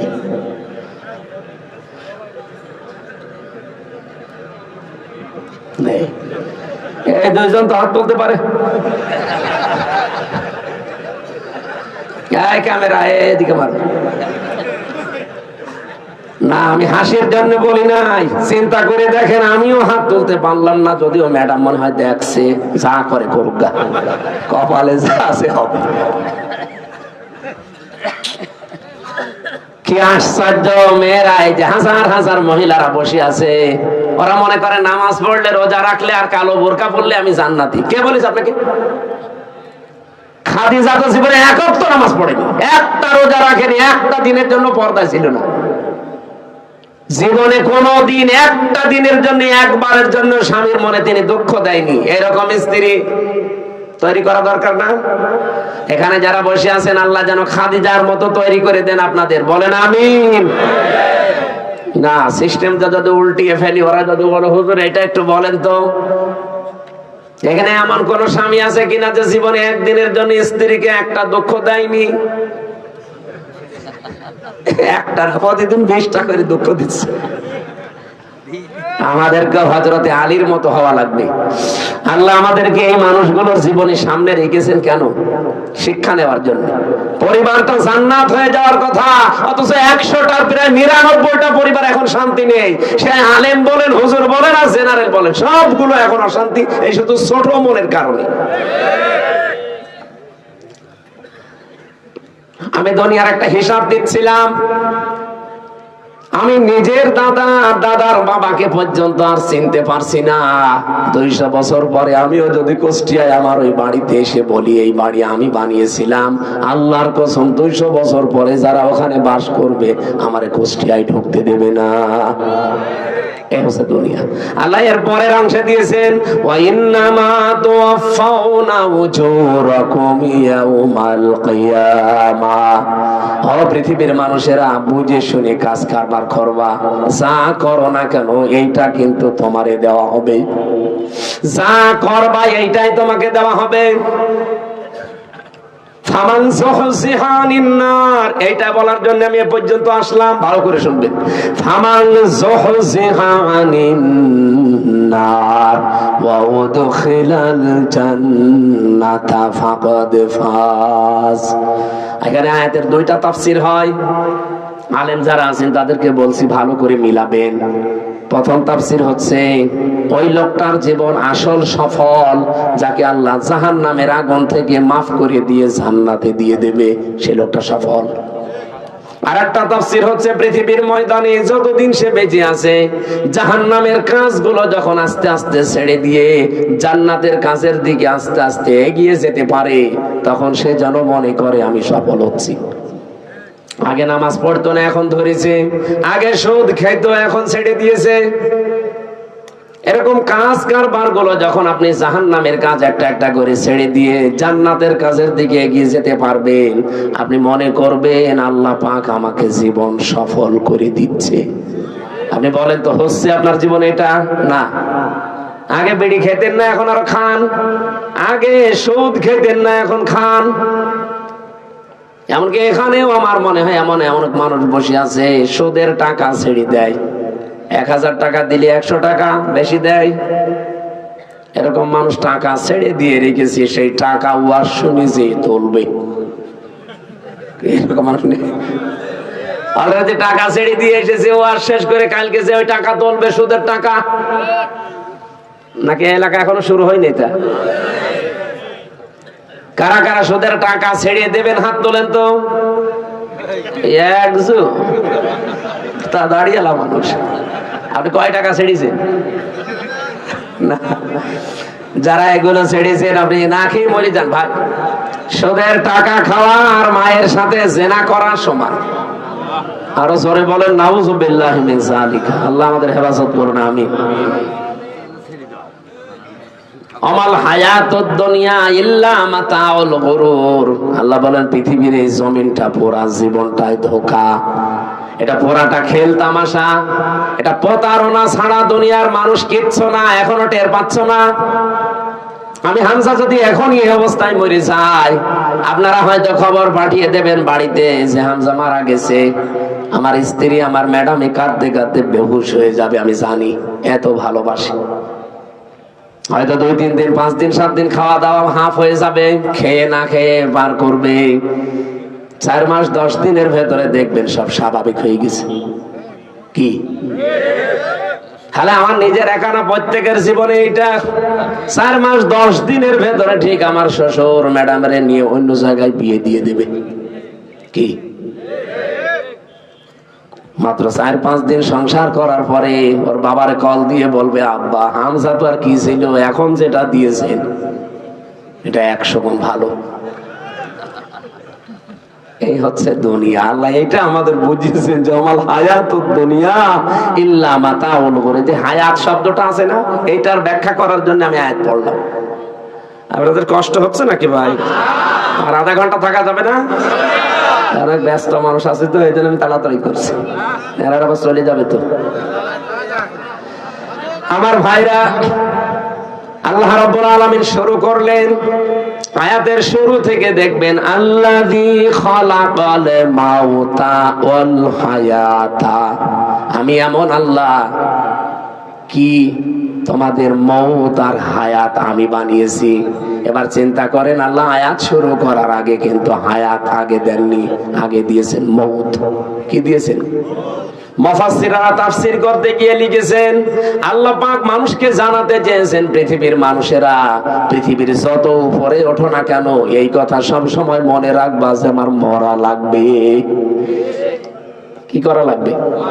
আমি প্রধানমন্ত্রী না, আমি সারা পৃথিবীরা যদি মরল হয়ে যায়, এই চিন্তা সব সময় পেছনে রাখবা যে আমার মরা লাগবে।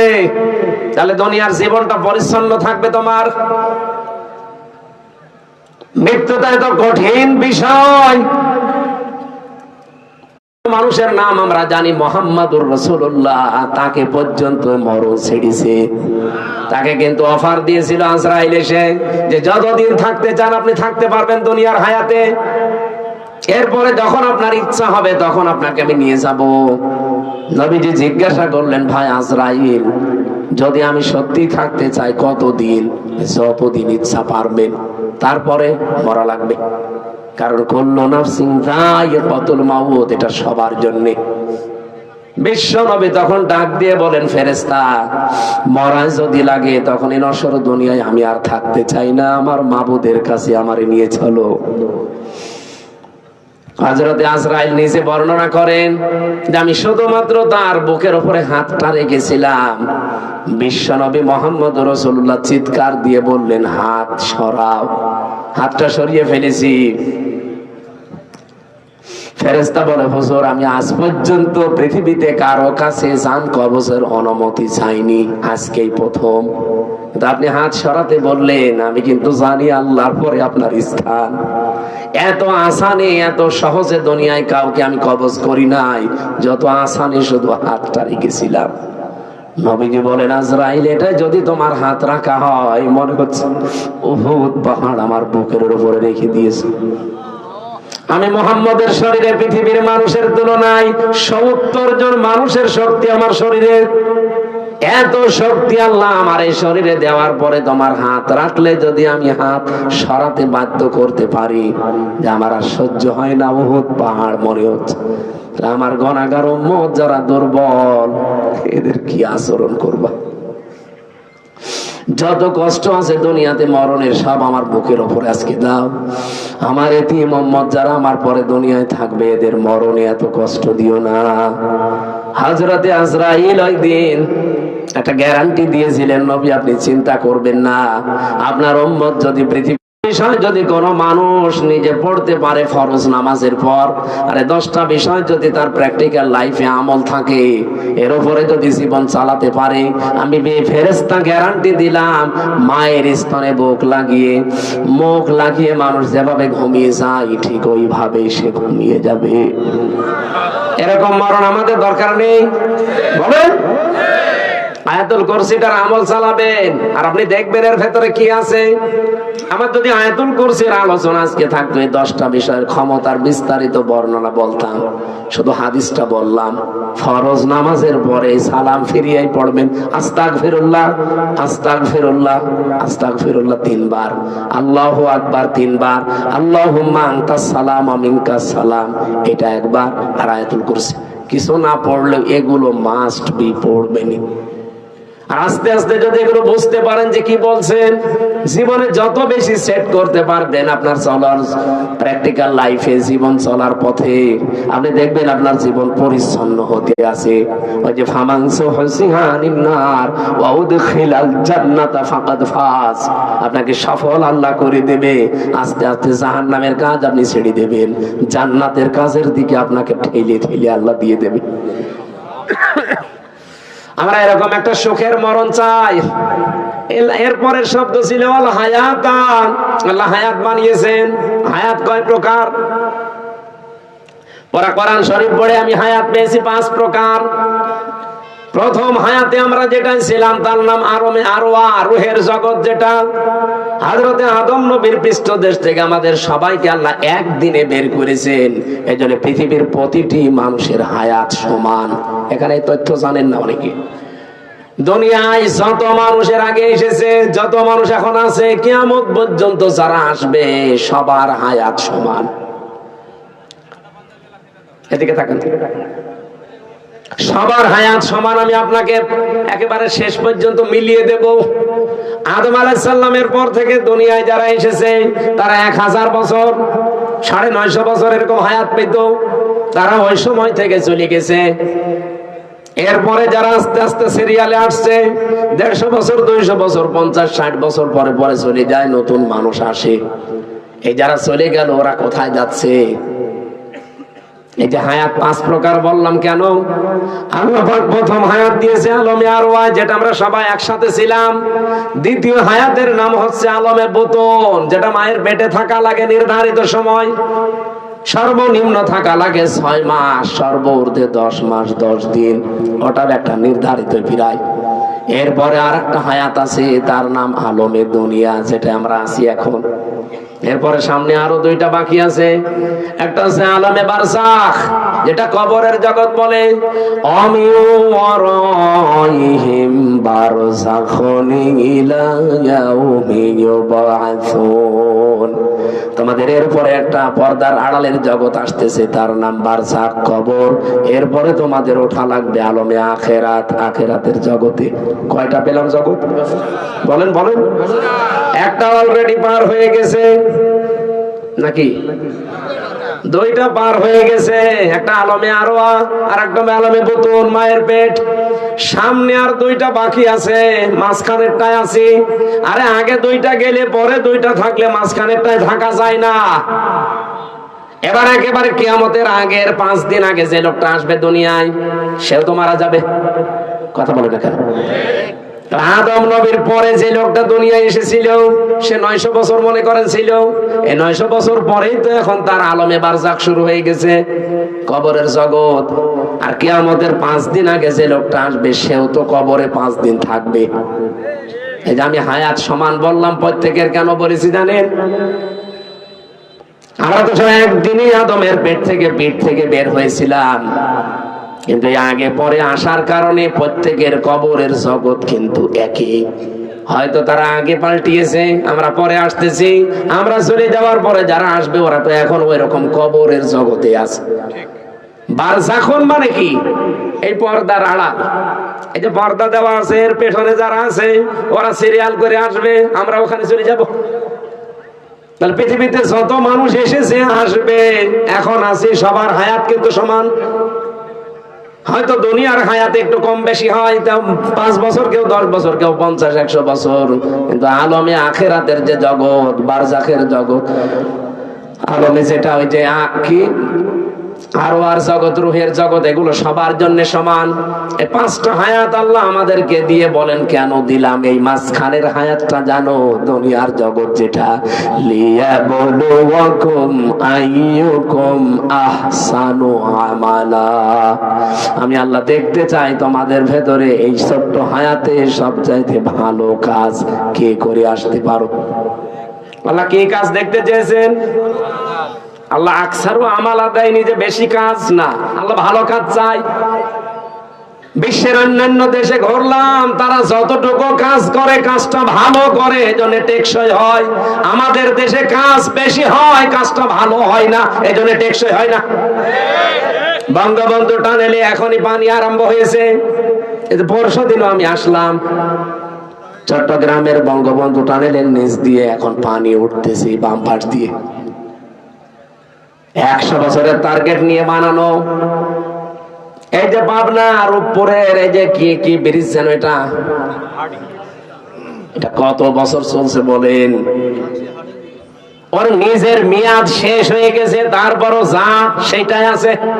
আপনার তো কাজ আল্লাহ বেশি চাই না, দুনিয়ায় কাজ চাই, ভালো কাজ।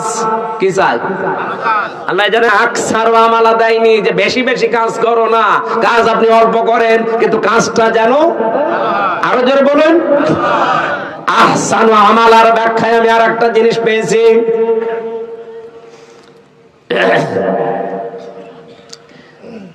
মরণের পরে যেহেতু একটা জিনিসের হিসাব আল্লাহ নিজে ধরবেন, তার নাম ওই যে মিজান। আমরা নাম শুনি যে মিজানের পাল্লায় আল্লাহ মাপ দিবেন। মিজানের পাল্লায় মাপবে না? কি মাপবে? আমল। বলেন বলেন, আমল মানে কাজ। কে বলেছে আমল মানে নাকি? নেকির আলাদা শব্দ আছে, আর সাওয়াবুন মানে নেকি, আর আমল মানে। কিয়ামতের ময়দানে তাহলে আমল মাপ দেবে। আমল মানে, আবার বলছি বাংলায়, বলেন বলেন, আর একবার বলেন ইংরেজিতে, ওয়ার্ক। খুব ভালো করে এই বিষয়টা নিজের সিরিয়ালে মিলাবেন, আপনার জীবন পাল্টিয়ে যাবে। আল্লাহ বেশি কাজ চাইনি, ভালো কাজ চেয়েছে। কেন? যেহেতু মরণের পরে আপনার কাজ মাপা হবে। আমার এবার প্রশ্ন এই 2 জনের কাছে, আর এখানে যারা আছে আলেমরা তাদের কাছে। সারা জীবনই শুনে আসলাম যে কিয়ামতের দিন আল্লাহ মাপ দেবে আমল, কাজ। আর কি দিয়ে মাপবে? মিজানের পাল্লা দিয়ে। মিজানের পাল্লা মানে দাড়ি পাল্লা। এটা শুনিন, কিয়ামতে যে আল্লাহ মাপবে কিসের পাল্লায়? দাড়ি পাল্লায় মাপবে। কোরআন হাদিসে কোন জায়গায় পড়িয়েছেন যে দাড়ি পাল্লায় আল্লাহ মাপবে? আর আপনার কমন সেন্স নেই। এই যে এই স্টেজটা যদি এই ভাইকে বলি এটা একটু মেপে দেন, উনি দাড়ি পাল্লায় তুলে দেবে। এটা মাপার জন্য আলাদা একটা যন্ত্র আছে। কি দিয়ে মাপবে? ফিতা দিয়ে। এই কথা বলছে কেন?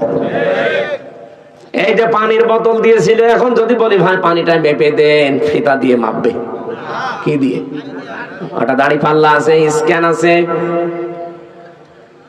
আমার এখন শহর এসেছে, ওনারা যদি বলি ভাই মেপে দেন, পানির বোতল দিয়ে দেবে। কি দিয়ে? প্রত্যেকটা জিনিস দুনিয়াতে পরিমাপ করার যন্ত্র আছে।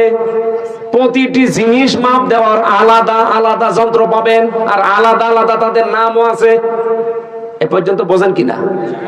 কিয়ামতের দিন যেহেতু আল্লাহ আমল মাপবে আমরা সবাই জানি, আর আমল মাপে দাড়ি পাল্লা দিয়ে যে 5 কেজি কাজ কোনোদিন 5 কেজি হয়? তাহলে কি মাপবে? যেহেতু আমল আল্লাহ মাপ দেবে, এটা দাড়ি পাল্লা দিয়ে কেউ আমল মাপে না, কোনো পাগলও মাপে না। আমল বা কাজ, ওয়ার্ক, এটা মাপতে হয়, পরিমাপ করার আলাদা যন্ত্র আছে, তার নাম গুরুত্ব। কাজ মাপতে হয় গুরুত্বের ভিত্তিতে। আপনি কি নতুন শুনছেন? জীবনে কোনোদিন তাফসীর পড়েননি নাকি এইভাবে পড়েননি? কিয়ামতের দিন আল্লাহ মাপ দেবে, আমরা সারা জীবন শুনে আসছি আমল, আর মাপ দেবে কিসে? মিজানের পাল্লায়। মিজান মানে যত তাফসীর আছে, যত অভিধান আছে আরবি পৃথিবীতে যত আছে নিয়ে আসেন। কোন জায়গায় মিজান মানে দাড়ি পাল্লা লেখা আছে? আছে। মিজান মানে মানদণ্ড, মিজান মানে ন্যায় বিচারের প্রতীক। এই জন্য হাইকোর্টে দেখেন সরকার একটা দাড়ি পাল্লা টাঙিয়ে রেখেছে, দেখেননি? হাইকোর্টে যেয়েছেন কোনোদিন? দাড়ি পাল্লা টাঙানো আছে। দাড়ি পাল্লা মানে কি? জামাত ইসলামের দাড়ি পাল্লা না। সরকার দেশের মানুষকে বোঝাতে চায় যে বাংলাদেশের কোন জায়গায় যদি ন্যায় বিচার না পাও, এই হাইকোর্টে আসলে ন্যায় বিচার পাবে। এই দেখো তার প্রতীক, দাড়ি পাল্লা দিয়ে 2 দিকে পাল্লা, একটাকে একদিকে ঝোলা আছে, সমান্তরাল করা, একেবারে সমান সমান। এখানে এসে ন্যায় বিচার পাবা, এটা ন্যায় বিচারের প্রতীক। কোরআনে কারিমে আল্লাহ এরকম একটা আয়াত দিয়েছেন, সূরা হাদীদের 25 নম্বর আয়াত, লাকাদ আরসালনা রুসুলানা বিল বাজ্জিনাত ওয়া আনজালনা মাআহুমুল কিতাবা ওয়াল মিজান লিয়াকুমান নাসু বিল কিসতি। এখানে 3টা বিষয় আছে। অবশ্যই আমি দুনিয়াতে রাসূল পাঠিয়েছি, 1 নম্বরে। 2 নম্বরে তাদের সাথে মিজান দিয়েছি। মিজান মানে মানদণ্ড, ন্যায় বিচার করার জন্য মানুষের ভেতরে মানদণ্ড কি হবে সেটা আমি দিয়েছি, তার নাম কি? তাহলে এখানে মিজান মানে মানদণ্ড, ন্যায় বিচারের একটা পথিকের নাম মিজান। আর আমরা সবাই এখন জানলাম, যারা শিক্ষিত মানুষ জিজ্ঞাসা করে দেখেন, প্রত্যেকেই বলবে কাজ মাপতে হয়, আমল মাপতে হয়, এটা দাড়ি পাল্লা দিয়ে না, এটা মাপতে হয় গুরুত্বের ভিত্তিতে। আপনি কাজটা গুরুত্বপূর্ণ কিনা সেটা আল্লাহ দেখবে। এখানে গুরুত্বপূর্ণ কি কাজ বলেন? এই যে স্টেজের গুরুত্বপূর্ণ হচ্ছে খুঁটি আর সামিয়ানা। এই খুঁটি আর সামিয়ানা যদি না থাকে, গুরুত্বপূর্ণ এই 2টা, এই স্টেজের কোনো দাম আছে? আর কেউ স্টেজ বলবে? কিন্তু গুরুত্বহীন এক জিনিস এখানে আছে, কি? এই যে এখানে যে রেহালটা আছে, এটা যদি না থাকে কেউ স্টেজ বলবে না।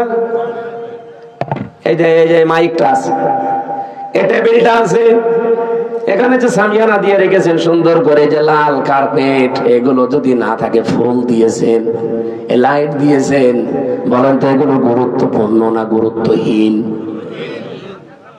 এত সহজ করে বাংলা ভাষায় বোঝানোর পরও যদি না বুঝছে, আমার মনে হয় আপনাদের কোরআন শরীফ, বুখারী শরীফ দেওয়ার হবে না, এখন বাকারি শরীফ লাগবে।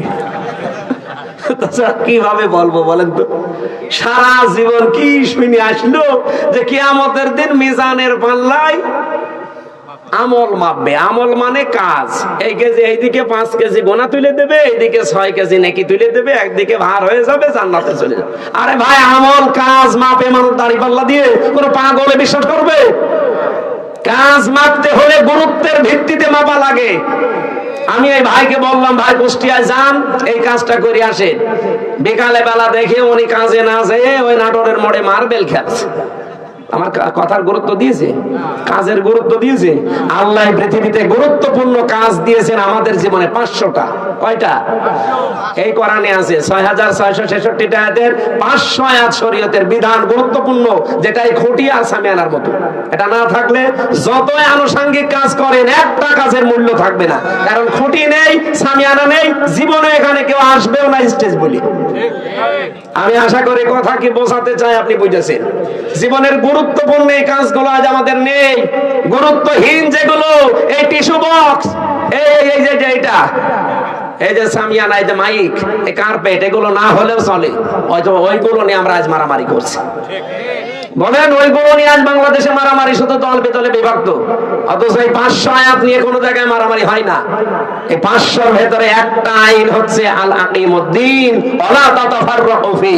এই জমিনে আল্লাহর দ্বীন কায়েম করা লাগবে, এখানে কোনো ফতোয়াবাজি চলবে না। এই জায়গায় কোনো ফতোয়া নেই, যত ফতোয়া সব মাথায় টুপি কয় গলি দিয়েছেন এটা নিয়ে। আরে রাজশাহী, চাঁপাইনবাবগঞ্জ, নওগাঁ, নাটোর, এগুলো তো আরো বেশি। আমিন জোরে বলবেন, আসতে বলবে, এই নিয়ে মারামারি করে। গুরুত্বপূর্ণ কাজগুলো আগে করেন, কারণ কিয়ামতে আল্লাহ এইটাই মাপবে। মানুষের কাজ মাপতে হয়, আমল মাপতে হয়, গুরুত্ব কি, গুরুত্বের সাথে গুরুত্বহীন না গুরুত্বপূর্ণ, এইটা আল্লাহ দেখবে। আল্লাহ আমাদেরকে যেহেতু গুরুত্বপূর্ণ কাজ করার জন্য 4টা বিষয় আমি এখানে পেয়েছি। কোন কাজ আপনি আমি ভালো মনে করলে হবে না, এটার জন্য শর্ত 4টা। কাজটা ভালো কিনা শর্ত কয়টা? 1 নম্বরে কাজের জন্য জ্ঞান থাকা লাগবে, যেটা আমরা আরবিতে এলেম বলি। যে কোনো কাজ হাতে নেওয়ার আগে দেখতে হবে ওই বিষয়ে লোকটা জ্ঞানী কিনা। বাংলাদেশে এমন এমন মন্ত্রী ছিল, সারা জীবন পড়েছে আইন নিয়ে, আর তারে দিয়েছে খাদ্য মন্ত্রী, ওই যে টাকটা গম চুরি করেছে। আরে ভাই, যে বিষয়ে পড়েছে আপনি তারে সেই বিষয় দেন। ও পড়লো সারা জীবন আইন নিয়ে, ওরে আপনি খাদ্য দিয়ে রেখেছেন, ও খাদ্যের কি বুঝবে? আমার কথা কি রাগ হচ্ছে? 2 নম্বরে নিয়ত থাকা লাগবে। এটা দুনিয়ার লোক দেখানোর জন্য আপনার হলে হবে না, এটা হওয়া লাগবে কার জন্য?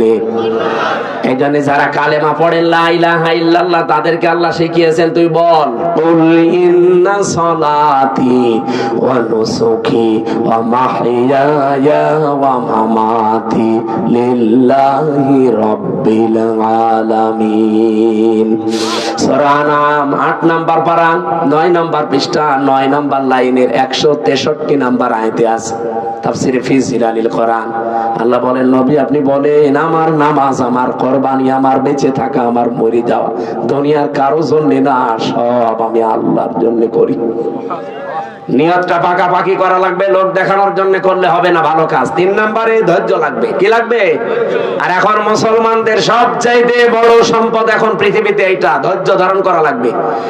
বাংলাদেশে অনেক ষড়যন্ত্র চলছে বিভিন্ন কায়দায়, ধৈর্য ছাড়া এখন আর উপায় নেই। আমি ষড়যন্ত্রের নামগুলো বলতে পারলাম না। 4 নম্বরে ইখলাস লাগবে। কি লাগবে? যতগুলো তথ্য এখানে আমি লিখেছি, এটা যদি একটা একটা করে সিরিয়াল করে বলতে যায়, এখন তো 11:30, এত রাত পর্যন্ত কথা বলা ঠিক না। আর কিছুক্ষণ পরে তাহাজ্জুদের নামাজ, ফজরের নামাজ। জেলে বসে যে কিছু নোট করেছিলাম, বাইরে এসে করেছি, সেগুলো দিয়ে মেয়েদের এই যে সাংসারিক জীবনে অশান্তি কেন, দাম্পত্য জীবনের কলহ এবং তার সমাধান কি করে করা লাগে আমি লিখেছিলাম। ওইটা কোথায় পাওয়া যায় জানি না, ওই গাড়িতে আছে মাদ্রাসায়। আপনারা যাওয়ার সময় মেয়ের জন্য, বর জন্য নিয়ে পড়াবেন। পড়াটা 120 পৃষ্ঠা লিখেছি। আমার মনে হয় পড়াটা যদি মেয়ে, বউ, শাশুড়ি এগুলো পড়ে, পরিবারে শান্তি আসবে। ওই সিরিয়াল বসে বসে না দেখে বইটা পড়াবেন। ওই মাদ্রাসায় আছে। আমি আয়াতটা আজ পর্যন্ত রাখছি, কারণ এখন ব্যাখ্যা করতে গেলে আমার গলা বসে যাচ্ছে। এরপরে কালকের অনুষ্ঠান অনেক দূরে, এরপরে বাড়িতে একটু সময় দেওয়া লাগবে। অনেকদিন বাইরে আছি, আজকের মতো মাপছি, শেষ করে নিলাম। আর সব ব্যস্ত মানুষ আমরা।